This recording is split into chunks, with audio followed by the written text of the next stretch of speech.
Hey there, everybody. Welcome back to a video episode of Hail Yes from Michigan Stadium. Tony Garcia, Michigan football writer for the Free Press, joined by Reiner Saban, our Big Ten insider. We are in the suite where MSU athletic director Alan Haller just watched his Spartans go down to the Wolverines 24-17, the third straight year in a row that the Paul Bunyan Trophy stays in Ann Arbor. It's the longest streak since 02 to 07. Not a pretty game, Reiner, but when Michigan was looking at going 0 for October in wins, you don't apologize for anything. Down 7-0 early, outgained 135-1 in the first 14 and some minutes, flipped the switch. I mean, the last 30 seconds of the half, the touchdown to Loveland, the strip sack, the field goal, you go into the half up, then you get the ball back, come right down, score a touchdown, and then you're able to just kind of keep Michigan State at an arm's length from there. Yeah, it was a strange game. Again, Michigan State pretty much dominated the early stages. Michigan offense couldn't get anything going. Michigan's defense looked pretty pliable at that point. Then it just, at the end of the half, again, Michigan was able to get some momentum. Davis Warren was able to string together a few completions. The running game got going a little bit. They scored a touchdown.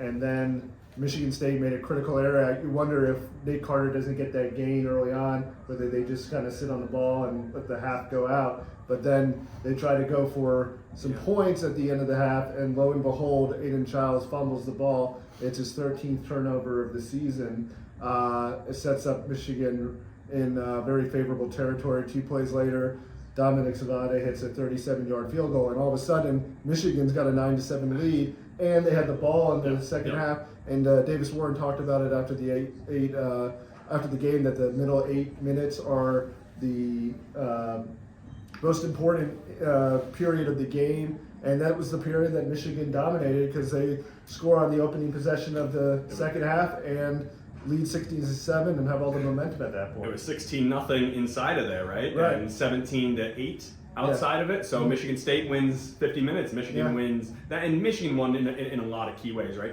6 penalties for Michigan State, none for Michigan. The turnover, it was the one turnover, and I mean, turnovers has been Michigan's Achilles heel clearly this year. I mean, let's go back to the offense. That's why Davis Warren was benched, then Orji was benched, then Tuttle was benched, and now we're back to Warren. The quarterback carousel has made a full revolution, but it seemed like that was probably the right option. That seems like that was, I mean, the closest to a real offense that Michigan has looked in. Like, I mean, it wasn't super impressive, right? 13 of 19, 123 yards, but it was something. It was enough, and it wasn't turning the ball over. It didn't put the defense in short fields, and it was complimentary football. It was functional. I mean, they had a passing element, and then Orji provided the running element. Maybe it was the best of both worlds. I mean, given that Michigan's... This is probably what they wanted it to. Yeah, but given that Michigan's quarterback play hasn't been great across the board, I guess marrying the 2 best elements, I guess the threat that Orji poses with his legs, married with Davis Warren, who looks like the most capable passer, when he's not turning the ball over, of course. I mean, he seems to have the best arm and being able to get it downfield at least. Although they didn't do that in this game, it just seemed like it was the best blend of what they have.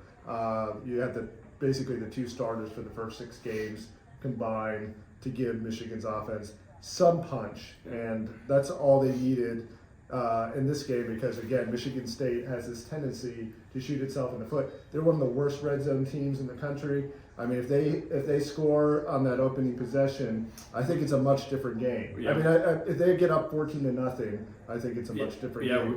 Yeah, we didn't even mention that, right? Yeah. I mean, they march 14 plays, 73 yards. They get stalled out at the 2-yard line. They choose not to go for it, and then the reigning special teams player of the week misses a 25-yard kick.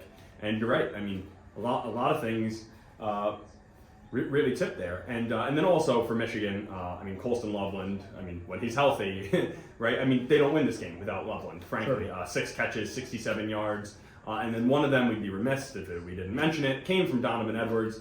Double pass, trick play was the talk of the town in the post game press conference. I think Donovan's now 5 for 5 or something in his career, but good time play, tendency, and bad eyes by the defender. I mean, it's hard to contextualize this victory because, again, Michigan State outgained them, and it was only a 7-point win over a team that's in the first year of a new coaching regime with 61 new players. and now they're going to go play Oregon. And so, like, how long is this thing going to last? And so I don't know what to make of it, honestly, like, coming out of it. I think it's obviously keeps the program from facing an absolute crisis point after if they had 3 straight losses. So it keeps them on the level in that sense. But yeah, I don't know how much you can really take away from this big picture wise. I mean, I think it was a strange game that a lot of the stats don't really add up to what you necessarily would think would be a win here. Yeah, but on this night, when you needed it in the worst way, worse than Michigan's needed to win in a long time, to find a way to do it, they are certainly not going to apologize for it. But it is interesting just how different it is a year ago when they're leaving a 50-point game. I mean, nobody's even broken a sweat, and now you got skirmishes post game, right? Because of and you needed a 4th and 5 in the under 2 minutes to really seal it against. I mean, what is frankly a very mediocre Michigan State team. Might go 6-6, and then they still got 3 top 12 teams coming. So still not the year Michigan hoped for. But hey, I mean, tonight, that's all you needed. That's all you needed, and they got it. And Paul Bunyan stays home for another 365. Final thought. Yeah. I mean, again, big win for Sharon Moore. I think if they lost this game, it would have really been ugly going forward for this program. So you had to win this in a lot of ways if you're him, and he got it done. So credit to Michigan for being able to seal this win. But yeah, there's some bigger issues at stake, long term for this program. Yeah. And we'll see what it looks like next week against number 1 Oregon when the Ducks come to town. Quickly, Sharon Moore, the first Michigan head coach to win against Michigan State in a debut since 1949. I mean, that's very surprising, especially with the narrative of the way people think Michigan just dominates this rivalry. It's been about 8 to 10 coaches. So big win for Sharon Moore, big win for the Wolverines. You can read all the coverage on freak.com. For Reiner, I'm Tony. Thanks for watching.